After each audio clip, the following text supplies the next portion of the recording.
Selective exposure in theory and understanding since media choice and belief reinforcement.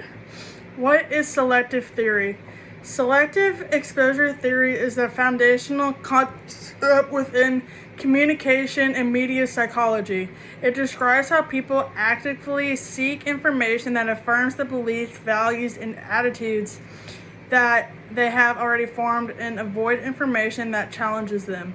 This theory is a part of a larger group of selective processes such as precipitation and retention, and it's used to explain information interaction with the media users and how their worldviews can be constructed and preserved in time passes by Knobloch and Wester Warwick 2019. The origins of this theory was formalized by Joseph T. Kapler in his publication, The Effects of Mass Communication, based on Paul Lazarsfield's earlier studies. Kapler refuted the existing theory of magic bullet models of the media that argues that the media has had direct and substantial effects on its audience. Knobloch, West Warwick. He instead came up with the concept of the limited effects models, where he asserted the media is more likely to substantialize existing beliefs that modify them. Kapler stated that the media collaborates with other social forces, family, religion, community, and it's not a major focus of change on its own. His work brought evidence that the audience's predispositions influence the reception of messages, their interpretations, and their memory storage of the message received by the audience. The three key processes are selective exposure. Individuals tend to enjoy gathering media that confirm their ideas and they tend to avoid media information that contradicts their convictions. This helps to eliminate cognitive dissonance, which is psychological unease brought about inconsistent thoughts. Selective perception.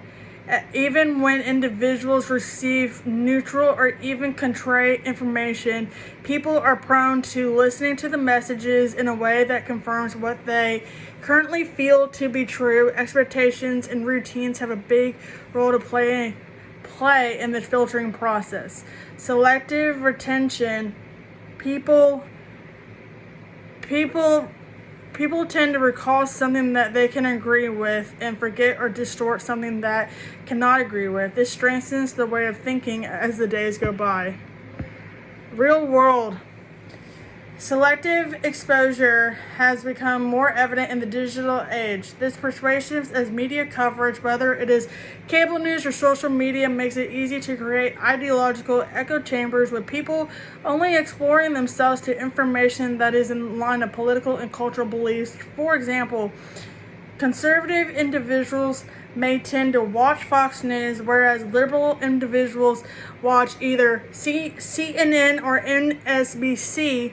Algorithms on platforms such as YouTube and Facebook also contribute to confirmation bias, suggesting material of the same nature as that which the audience already views. This is critical to democracy, and that causes polarization, a lack of open communication, and resistance to factual rectification. Criticisms and limitations. Although influential, the theory has been criticized by critical theorists who state that if it downplays the notation of ideology and audience manipulation through media. Furthermore, Kapler developed this framework when the interactive media was not in existence, and thus may not completely towards online interaction and misinformation. In conclusion, selective exposure theory is one of the most effective means in explaining the way and reason people consume media as they do. It makes us understand that the media effects are neither consistent nor automatic, but instead formed a consequence of deeply enriched psychological and social processes, a vital understanding of students of media politics and communication.